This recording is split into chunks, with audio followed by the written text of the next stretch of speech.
Most welcome dear students, आप सभी लोगों का स्वागत है आपके अपने यूट्यूब चैनल डीजे सर पर।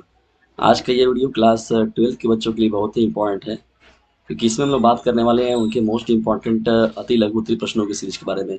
और ये डियर स्टूडेंट्स, जो ये आज का सेशन है वो मुख्य रूप से देखा जाए तो बालिकाओं के लिए, क्योंकि देखिए उनका जो होम साइंस है उसी का ये देखिए डिस्कशन यहाँ पर हो रहा है। ठीक है डियर स्टूडेंट्स, तो याद रखिएगा ये किसका है मुख्य रूप से, जो महत्वपूर्ण सेशन चल रहा है वो किसका है, बालिकाओं के लिए। ठीक है, क्योंकि होम साइंस उन्हीं का विषय होता है।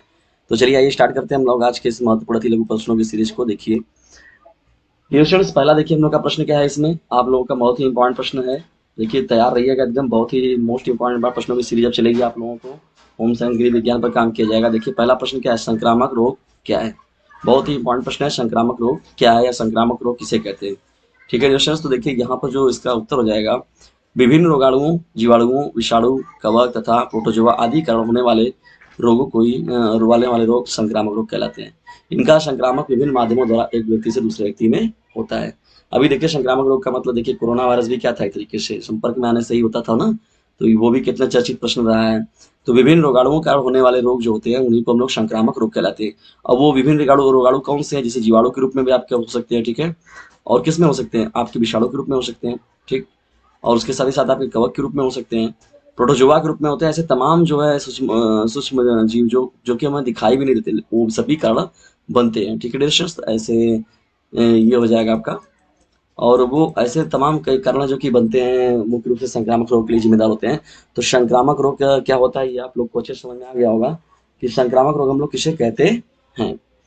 तो आइए अब हम लोग बढ़ते हैं अपने महत्वपूर्ण प्रश्नों की सीरीज में अब सेकंड प्रश्न की ओर। और जो पहला आपका प्रश्न है बहुत ही ज्यादा मोस्ट इंपॉर्टेंट प्रश्न डियर स्टूडेंट्स, इसको याद रखिएगा आप लोग।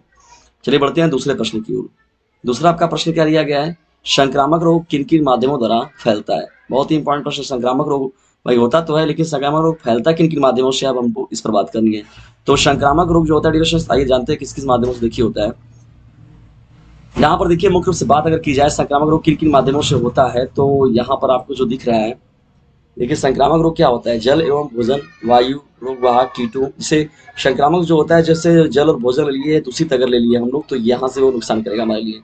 दूषित वायु हो गई, ठीक है, और उसके साथ ही साथ जो रोगाणु हो गए आपके, वो हो जाते हैं, देखिए कारण बनते हैं कहीं ना कहीं से, कीट वगैरह हो जाते हैं, चोट वगैरह हो जाती है, घाव हो जाता है जो सही नहीं हो पाता है, तो कभी प्रॉब्लम करता है। रोगी के प्रत्यक्ष संपर्क में आने से भी देखिए प्रॉब्लम होता है, तो वो भी संक्रामक रोग के कारण बनते हैं। अथवा यौन संबंधों के माध्यम से क्या होता है, ये फैलते हैं। ठीक है डियर स्टूडेंट्स, ये संक्रामक रोग इससे ऐसे ऐसे माध्यमों से आपके फैलते हैं। तो डियर स्टूडेंट्स याद रखिएगा, भोजन, जल एवं दूषित जल एवं भोजन की बात हो गई, वायु की बात हो गई, अगर शुद्ध वायु नहीं मिल रहा है आप लोगों को, तो रोग वाहक की बात हो गई, कीटों और चोट की बात, चोट अथवा घाव हो गया, तो रोगी के प्रत्यक्ष संपर्क में आने से अथवा यौन संबंधों के माध्यम से देखिए क्या होता है, संक्रामक रोग फैलता है। ठीक है डियर स्टूडेंट्स, ये इंपॉर्टेंट है सेकंड प्रश्न। और देखिए संक्रामक रोग किसे कहते हैं, ये भी बहुत ज्यादा इंपॉर्टेंट था। आइए महत्वपूर्ण प्रश्नों की सीरीज में हम लोग अब तीसरे प्रश्न की ओर हम लोग बढ़ते हैं। ठीक है, तीसरा देखिए प्रश्न क्या है आपका। तीसरा प्रश्न हम लोग का है कि निसंक्रमण एवं निसंक्रामक शब्दों का अर्थ स्पष्ट कीजिए। ये देखिए हम लोग का प्रश्न है, निसंक्रमण एवं निसंक्रामक शब्दों का अर्थ क्या करिए, स्पष्ट कीजिए। तो चलिए आइए समझते हैं इस प्रश्न को हम लोग। देखिए यहाँ पर जो प्रश्न दिया गया, रोगाणुओं को नष्ट करने की प्रक्रिया को निसंक्रमण कहते हैं। ठीक है, ये देखिए ध्यान से इस चीज को आप याद रखिए, इसको सर खत्म करने की, रोगाणुओं को नष्ट करने की जो प्रक्रिया होती है उसी को हम लोग क्या बोलते हैं, निसंक्रमण बोलते हैं। तो चलिए डिस्कशन देखिए, यहाँ पर रोगाणुओं को नष्ट करने की प्रक्रिया जो होती है उसी को हम लोग क्या बोलते हैं, निसंक्रमण बोलते हैं। ठीक है, और निसंक्रमण के लिए अपनाए जाने वाले पदार्थों को निसंक्रामण कहते हैं। ठीक है, याद रखिएगा डिस्कशन, थोड़ा सा बस खाली अंतर है। ठीक है, निसंक्रमण के लिए यानी निसंक्रमण को यानी रोगाणुओं को नष्ट करने के लिए जिन पदार्थों का हम लोग प्रयोग करते हैं, तो उन्हें ही हम लोग निसंक्रामक या संक्रामण के रूप में हम लोग याद करते हैं। तो ये दोनों जो है बहुत ही इंपॉर्टेंट फैक्ट्स है डियर, इसको याद रखिएगा। और ये एक एक नंबर में आपसे पूछ सकते हैं अलग अलग भी, और दोनों को मिक्स करके आपको 2 नंबर में भी ये पूछा जा सकता है। तो इसको आप लोग पूरे अच्छे से तैयार करके जाइएगा। देखिए जो आप लोग बच्चे होते हैं होम साइंस के, तो ग्रेडी के रूप में देखिए बहुत ही अनिवार्य होता है, जाहिर सी बात है, जानकारी रहना तो बहुत जरूरी है। और सबसे बड़ी बात तो ये होगी, और दूसरी सबसे महत्वपूर्ण बात हो गई कि यदि आप इनका जानकारी रखते हैं तो घर में ग्रेड के लिए बहुत ही अनिवार्य चीज है ये सभी चीजों का नॉलेज जो है। और उसके बाद जो होता है कि ये इंपॉर्टेंट चीज भी है, और इसमें इसीलिए देखिए होम बायो साइड के बच्चों को यानी बायोलॉजी का भी कुछ हिस्सा है जो कि सिखाया जाता है बच्चों को, ताकि वहां से वो लोग सीख सके। तो वो इसीलिए देखिए डियर स्टूडेंट्स, आप सभी लोग जो है होम साइंस में भी कुछ ना कुछ हिस्सा आप पढ़ते जरूर हैं। किसका? वो बायो साइड का, यानी बायो ग्रुप का भी कुछ हिस्सा आप लोग पढ़ते हैं। देखिए आप लोग के स्टार्टिंग चैप्टर में है भी। तो आइए हम लोग बढ़ते हैं अब इंपॉर्टेंट प्रश्नों की सीरीज में। देखिए चौथा आपका प्रश्न क्या है? चौथा बहुत इंपॉर्टेंट प्रश्न दिख रहा है, ये पूछा हुआ कई बार प्रश्न है, इसलिए देखिए मैंने इस प्रश्न को शामिल कर लिया डियर स्टूडेंट्स, और बहुत ही इंपॉर्टेंट ये प्रश्न है। प्रश्न संख्या 4। तो आइए समझते हैं इसको। चौथा जो हम लोग का प्रश्न है, मलेरिया रोगों का कारण लिखिए। मलेरिया रोगों के प्रमुख कारण क्या हैं, इनके बारे में हम लोग को बताना है। तो डियर स्टूडेंट देखिए यहाँ बात हो रही है मलेरिया रोग के कारण के बारे में। तो देखिए मलेरिया रोग जो होता है वो प्लाज्मोडियम नामक परजीवी प्रोटोजोआ कर होता है। इसका संक्रमण जो होता है मादा मच्छर एनाफ्लिज के माध्यम से फैलता है। देखिए ये एनाफ्लिज नाम का मच्छर यानी देखा जा रहा है। तो देखिए लेडीज वहां पर भी आतंक फंसा रही है। यानी मच्छर जो होता है, आपको डेंगू होता है, मलेरिया होता है, तो ये सब जितने भी हैं, ये सभी के सभी जो मच्छर होती हैं वो सभी मादा मच्छर होती हैं। इन मादा मच्छरों को काटने से ही आपको मलेरिया हो गया, डेंगू हो गया, इतने बड़े बड़े भयानक भयानक रोग होते हैं। तो महिलाएं वहां पर भी देखिए आतंक मचा रही हैं इतना। तो मादा मच्छर के कारण ऐसा होता है डिविशंस, एनाफ्लीज मच्छर की वजह से। ठीक है, आप लोग अपने ऊपर मत लीजिएगा। मलेरिया रोग का कारण क्या होता है? मलेरिया नामक रोग जो होता है वो प्लाज्मोडियम नामक परजीवी प्रोटोजोआ का कारण होता है, याद रखिएगा। और ये बहुविकल्पी में भी आपसे पूछ सकता है, अति लघु में भी और लघुत्तरी में भी पूछ सकता है। इसका संक्रमण जो होता है वो मादा मच्छर एनाफ्लीज के माध्यम से होता है। और मलेरिया रोग से बचने के क्या क्या उपाय हैं डियर, इसको भी आप याद रखिएगा, ये भी आपसे पूछा जा सकता है। ठीक है, बड़े प्रश्नों में अगर इस प्रश्न को शामिल किया जाएगा तो। अब बढ़ते हैं हम लोग, देखिए पांचवें प्रश्न की ओर। देखिए पांचवा हम लोग का प्रश्न क्या है? पांचवा हम लोग का प्रश्न है, कुत्ते के काटने के दो प्राथमिक उपचार। यानी कुत्ता अगर काट देता है तो उसके दो प्राथमिक उपचार क्या हैं? किन किन प्राथमिक उपचारों के माध्यम से हम लोग बच सकते हैं इसके ना? तो इसको हम लोग देखिए चलिए समझते हैं इसको। देखिए कटे हुए, यहाँ पर जो पहला देखिए उपाय क्या है, क्या करना चाहिए? तो पहला उपाय में देखिए डिस्टेंस क्या है, कटे हुए स्थान को कार्बोलिक साबुन और स्वच्छ जल से भली प्रकार धो लेना चाहिए। ठीक है, कटे हुए स्थान को क्या करना चाहिए? कार्बोलिक साबुन, दो बातें याद रखिए, कार्बोलिक साबुन हो गया आपका और स्वच्छ जल हो गया। तो इन दोनों से भली प्रकार क्या होना चाहिए? धो देना चाहिए।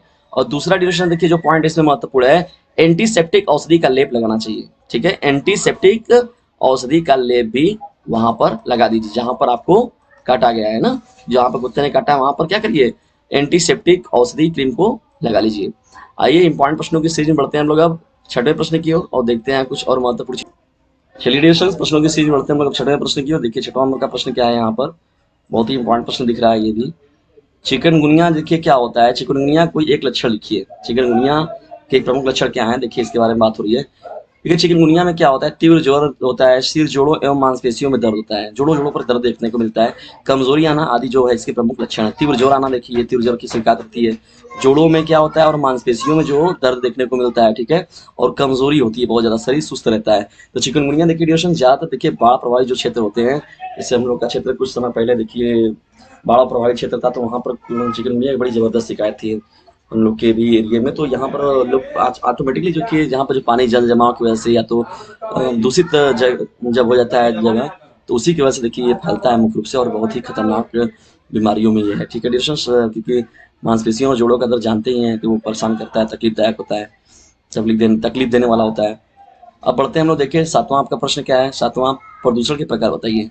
प्रदूषण का पहले मतलब क्या होता है ये समझिए आप, प्रदूषण किसे कहते हैं हम लोग। ठीक है डिस्टेंस, पहले तो ये कंफ्यूजन आपका रहा है कि प्रदूषण क्या होता है। देखिए अगर कोई चीजें आपको शुद्ध नहीं मिल पाती है तो वही प्रदूषण है, यानी शुद्ध हवा का नहीं, प्रकृति का संतुलन बिगड़ना ही प्रदूषण कहलाता है। प्रकृति का संतुलन का मतलब है शुद्ध वायु का न मिलना, शुद्ध हवा का नाम वायु का ना मिलना, शुद्ध जल का ना मिलना, शुद्ध मृदा का ना मिलना, शुद्ध ध्वनि, मतलब ये ओवरऑल जो होते हैं वो प्रदूषण का रूप ले लेते हैं। ठीक है दोस्तों, तो यहाँ पर प्रदूषण के देखिए प्रकार के बारे में अगर बात किया जाए तो प्रदूषण के मुख्य रूप से 4 प्रकार यहाँ पर देखिए बात किया गया है, लेकिन वास्तव में प्रकार देखिए जाए तो बहुत प्रकार के हैं। नाभिकीय प्रदूषण, ये प्रदूषण, वो प्रदूषण, लेकिन यहाँ देखिए 4 प्रकार की बात की गई है अति लघु में आपके। वायु प्रदूषण की बात हो गई, देखिए जल प्रदूषण की बात हो गई, और ध्वनि प्रदूषण की बात हो गई, और उसके साथ ही साथ मृदा प्रदूषण की बात हो गई। ये देखिए मेजर रूप में ये इफेक्ट डाल रहे हैं, क्योंकि ये चारों के चारों जो हैं वो बहुत ही मेजर बड़े पैमाने पर ये प्रभाव को अपने छोड़ रहे हैं। ठीक है डिस्टेंस, तो इसलिए इनको ध्यान से देखिए और बहुत ही ज्यादा ये क्या है आपके लिए इम्पोर्टेंट है। अब आइए हम लोग बढ़ते हैं 8वें प्रश्न की ओर। बड़ा शोर कर रहे हैं बच्चे, थोड़ा क्षेत्र में खेल रहे हैं। 8वें प्रश्न की ओर बढ़ते हैं डियर स्टूडेंट। देखिए यहाँ पर आपका 8वां प्रश्न, चलिए कोई बात नहीं, वो लोग अपना हल्ला करेंगे तो हम लोग भी अपना हल्ला करेंगे अपने ज्ञान की बातों में। प्राकृतिक आपदा से क्या तात्पर्य है? पहले तो यहाँ पर डियर स्टूडेंट आप सुधार कर लीजिए, आप खड़ी पाई बना लीजिएगा। ठीक है, यहाँ पर खड़ी पाई रहेगी आपकी। देखिए जिन आपदाओं के पीछे उत्तरदायी कारक जो मानव नहीं वरन प्रकृति होती है, यानी प्राकृतिक आपदा का मतलब सीधा सीधा क्या होता है? प्रकृति के द्वारा जो आपदा आती है ना, प्राकृतिक आपदा होती है, उन्हें प्राकृतिक यानी जो मानव कारक नहीं होता है। जिन आपदाओं के पीछे कारक के रूप में जो है वो मानव नहीं बल्कि क्या होती है, खुद प्रकृति रहती है, तो उसी को हम लोग क्या बोलते हैं, प्राकृतिक आपदा के रूप में देखते हैं। ठीक है डियर स्टूडेंट्स, तो ठीक है डियर स्टूडेंट्स, ये आपका 8वां प्रश्न है और इम्पोर्टेंट है। ठीक है, इसको याद रखिएगा, बहुत ही महत्वपूर्ण प्रश्नों में है आपका प्रश्न संख्या 8 भी। चलिए, ऐसे महत्वपूर्ण प्रश्नों की सीरीज हम लोग नियमित रूप से कर भी रहे हैं और आप लोग के लिए मिलता भी रहेगा। आइए 9वें प्रश्न की हम लोग बढ़ते हैं। अब देखिए, ये भी है, देखने में प्रश्न देखिए बहुत बड़ा नहीं है, बहुत छोटे छोटे प्रश्न है। प्राकृतिक आपदाएं कौन कौन सी बताएं, क्या आप नहीं जानते हैं, लेकिन देखिए ये चूंकि एक बार मैं सोच रहा हूँ कि आप लोग को रिकॉल करा दूं, इसीलिए देखिए मैं ऐसे ऐसे सरल सरल प्रश्नों को भी मैं शामिल कर रहा हूँ, क्योंकि ये सरल मत देखिए, आपको लिखना कैसे, लिखने में कंफ्यूजन अक्सर हो जाती है।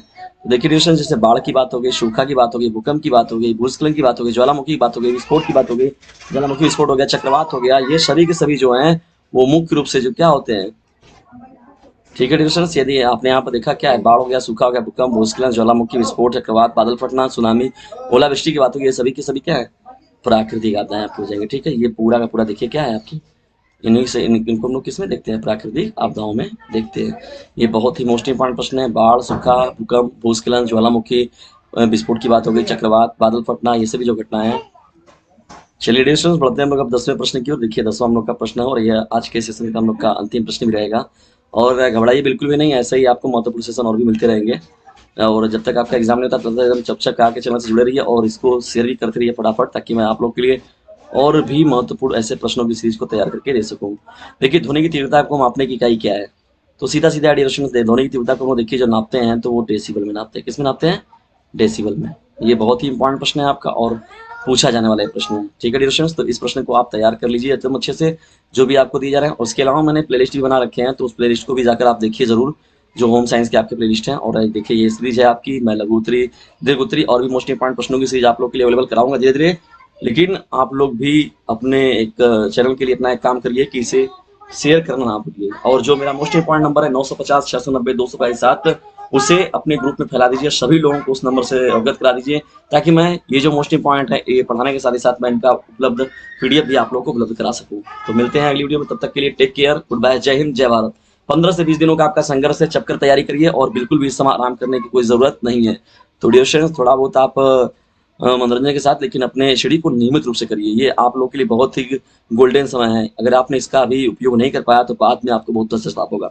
तो डियर स्टूडेंट्स, इसका उपयोग जरूर करें और पेपर को अपने अच्छे से दें, क्योंकि ये जो समय है वो बहुत ही इंपॉर्टेंट है और आप लोग के लिए इस परसेंटेज का कितना मायने है ये अभी आप नहीं समझ पा रहे हैं इस चीज को, लेकिन आपको इसका जो असर है वो भविष्य में देखने को मिलेगा। इसलिए मेरी एक सलाह जरूर मानिएगा कि आप लोग नियमित अपनी स्टडी करते रहिए। तो जल्दी ही मिलते हैं हम लोग अगली वीडियो में, तब तक के लिए टेक केयर, गुड बाय, जय हिंद, जय भारत।